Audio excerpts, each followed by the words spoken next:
It's like walking up with a cake to the wedding party.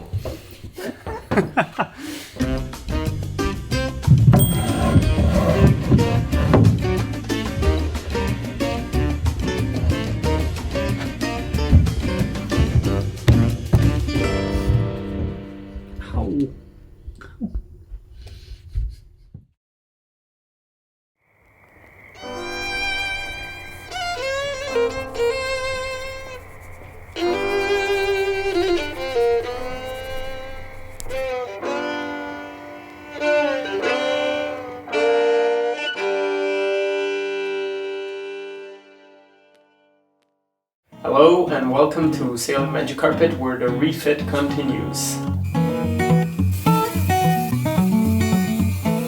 I've started a new project. This has been on the back of my mind for quite a while, and that is bilge refurbishment.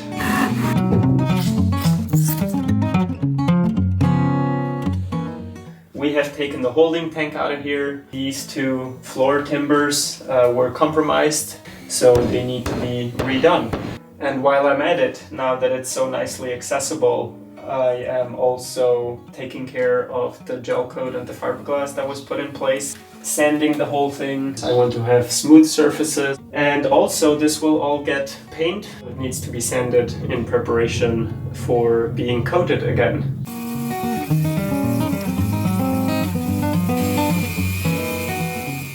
Aladino first used the Dremel to knock down some sharp fiberglass threads that were sticking up.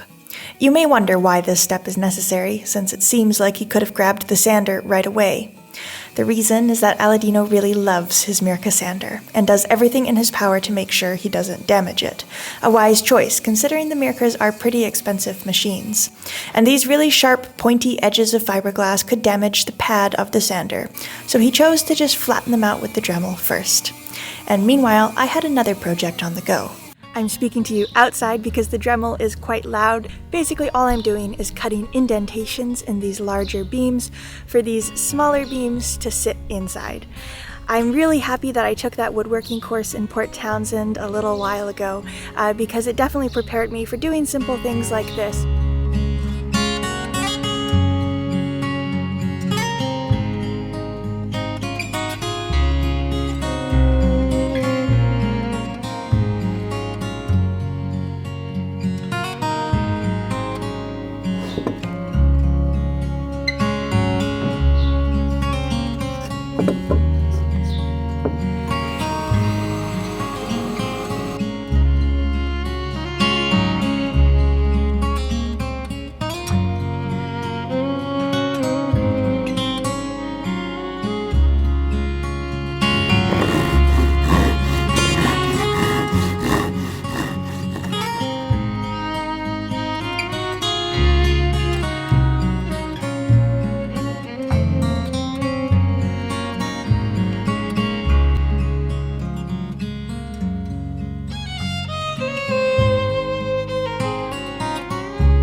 I made one additional cut in the middle of the indentation.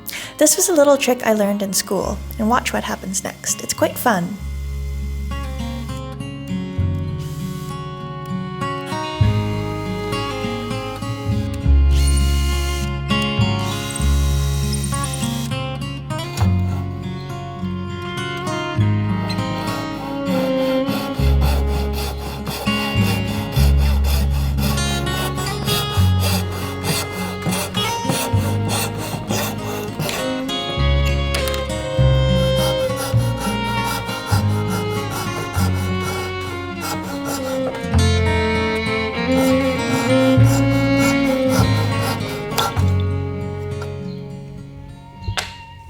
With the majority of the material removed, it was now time to clean up the edges with a chisel, and this is where the quality of the fit is really determined.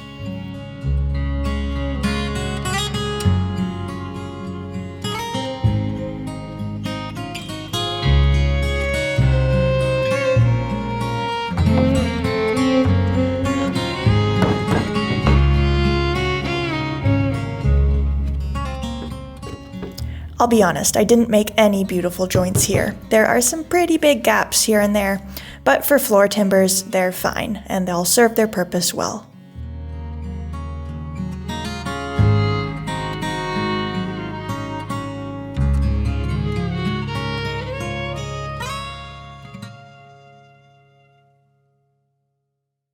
So here's the finished grid. Let's see how it fits into place.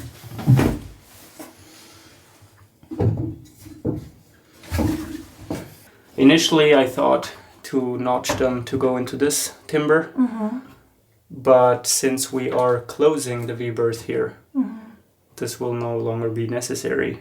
So we will only have them run to about here. Okay. But we wait until the bulkhead here is fully in place, and then we know exactly where to trim them. Okay. But the rest of the grid is pretty much how it will go, and you did a fantastic job. Well, I did an okay job. There's some pretty clearly amateur cuts here, like this one. But they don't have to be removable. We'll glue them in, screw, and then this is excellent. But before gluing these in place, there is this one through hole, which is awfully close. And we will not need this anymore. And the reason we don't need it is because we're going to get a composting head. Exactly. Therefore, I think it is time to remove this first, fiberglass it closed. So here it is. And this morning I have made a little removal tool. There is also some that you can buy, but it's pretty simple.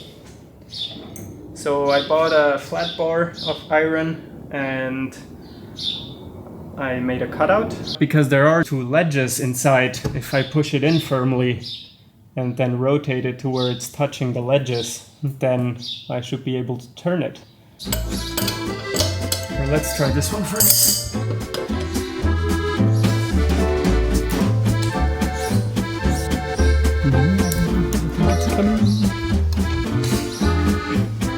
It's nice when things work the way they should.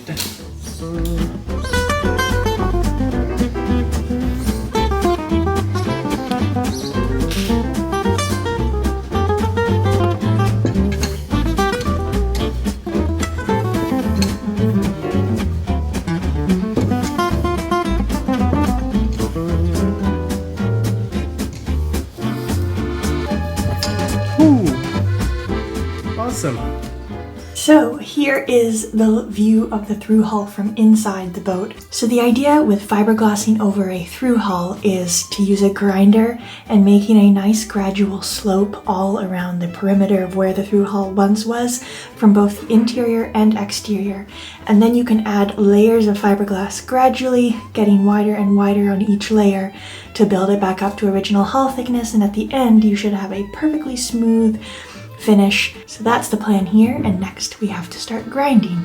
By we, I mean Aladino. I've got a different job to do. You will be making cutouts in the two beams which go in the bow so that the king plank can sit in them. I have marked it, and now you can continue. All right, and I gotta be really careful because those beams are precious cargo. Exactly.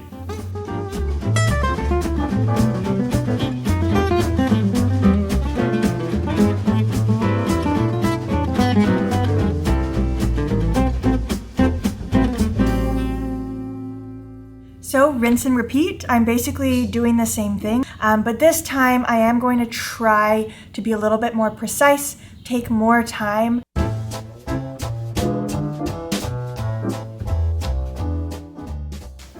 Meanwhile, I'm getting ready to go in there and grind the bevel. Proper bevel measurements is 12:1.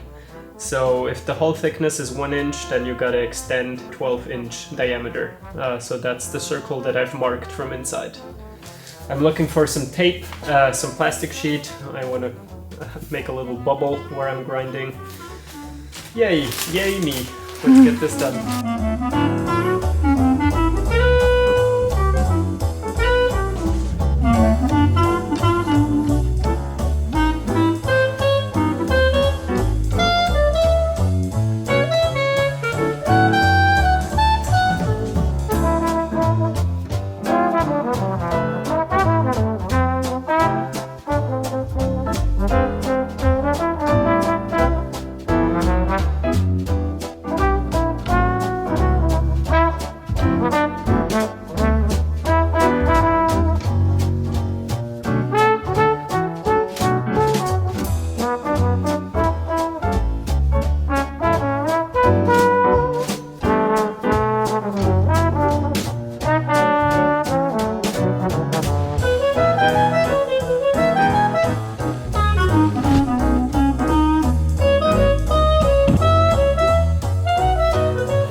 And just like that, 15 minutes later, I am back like a new man. It is so nice when one has the right equipment, a house next door, a shower. It allows some jobs to be so much more pleasant. So my deepest, most heartfelt thank you to our friends who are letting us use the workshop here, who are letting us use the house. It is just fantastic. I threw the clothes in the wash, I had a snack, I had a shower, and now I am back to go look inside at the mess that I've created.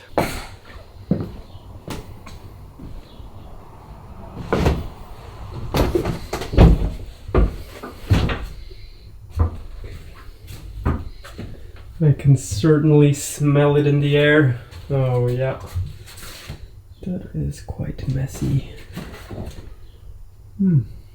Oh man.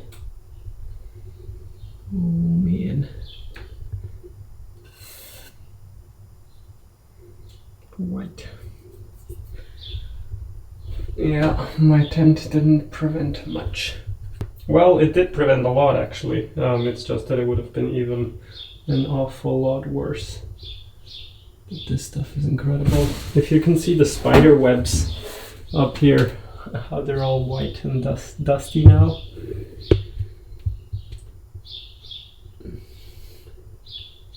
I can see the webs.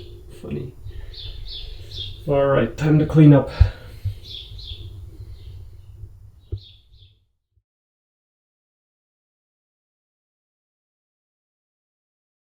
And this is what all that mess was for. I'm actually stoked. I'm just blown away by the thickness of the hull and the quality of laying up fiberglass. There is no voids. There is a lot of roving.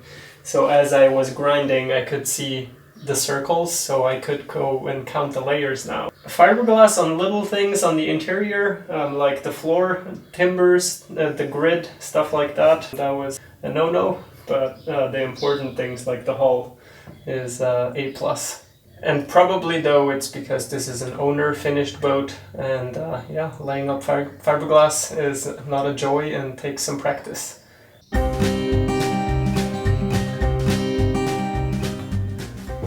Not have to touch an angle grinder in a while. Well, that is because I'm just focusing on the interior half now. I've just grinded away half, and the other half will be done from the exterior, but it is not a pressing matter at the moment. I just want to get these two done because we want to complete the V-berth, put in the floor grid, put in floorboards, put in the V-berth structure, same here.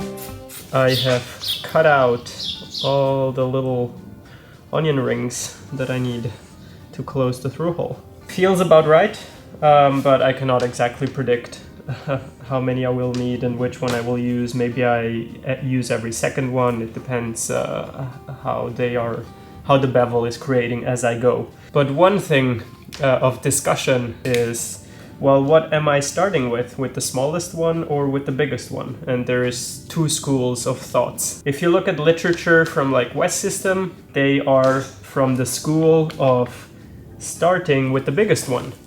Me instead, I belong to a school of thought where we do this the opposite way.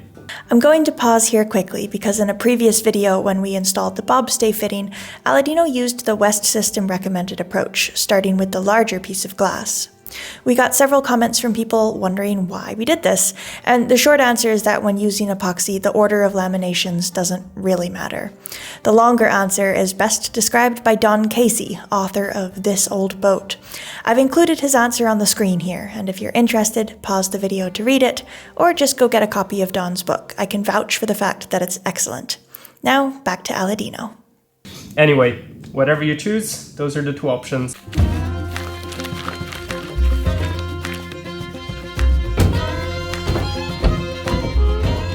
Always make sure to wet out your repair first before you start laying up fiberglass. Minimally, it does absorb some resin, and that allows it for a much better bond, especially with wood. The softer a wood, the more it absorbs, but even with fiberglass. And another thing you see here, proper bulkhead installation. The bulkhead sits on a foam spacer, and that's usually the way that it should be done, but I don't see it very often.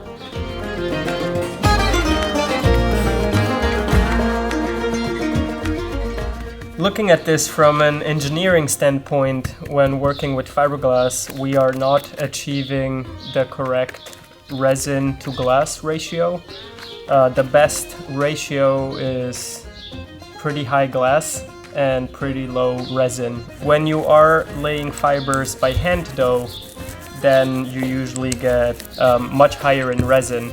So to balance it a little better, usually I don't just wet out every layer, but I stack them just like I am doing now, and then every now and then I place a dry one on top and I go across with the roller, and this one is now just pressing the excess resin from all the others off and is getting soaked from the excess resin that is already there in the pool. Do you see the tiny air bubbles? That's because some resin is getting soaked in, and the resin is trying to replace the air. So on microscopic scale it is working.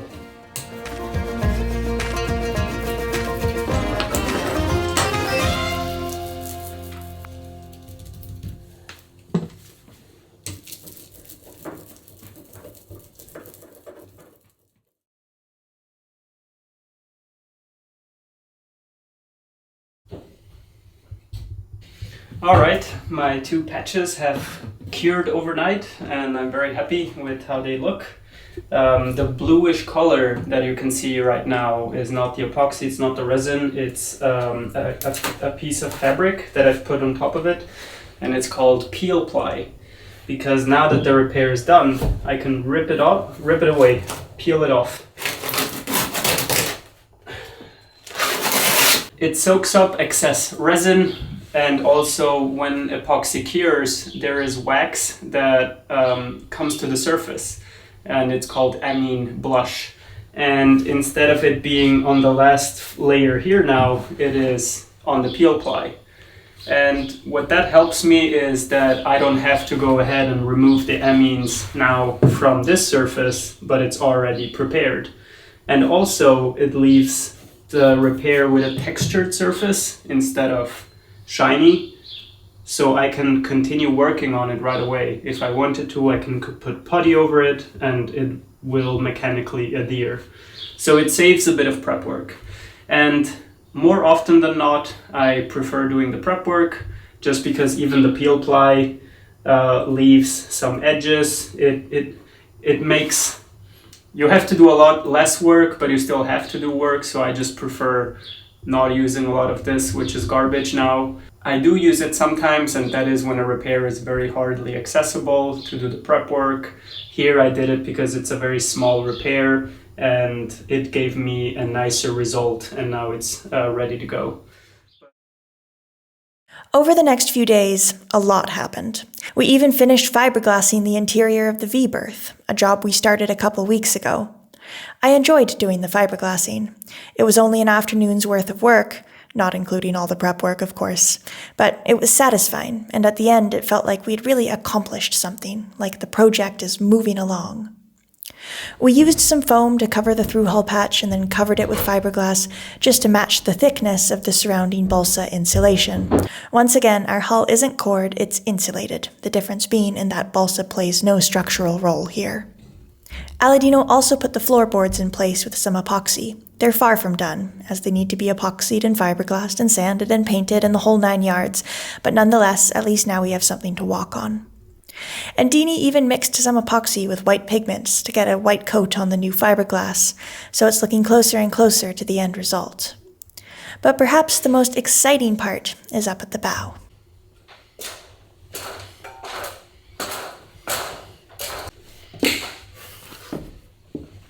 It's like walking up with a cake to the wedding party.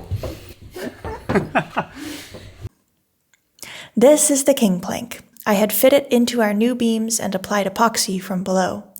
Epoxy will be applied to the top when we put the plywood decks back on, but for now, it just fits perfectly.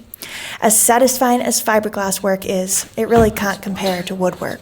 The shiny gloss of the mahogany is hard to beat. Perhaps the anchor locker doesn't need to be aesthetically pleasing, but it's sure fun that it is.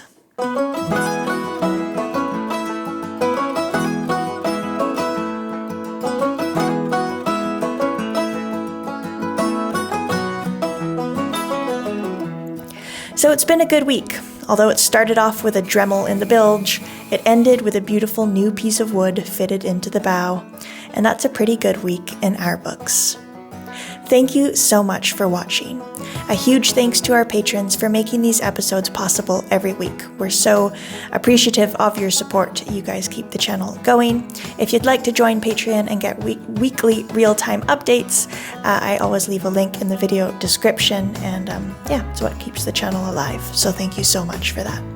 And of course, an extra big thanks to these folks who always go above and beyond to make sure Magic Carpet keeps being produced.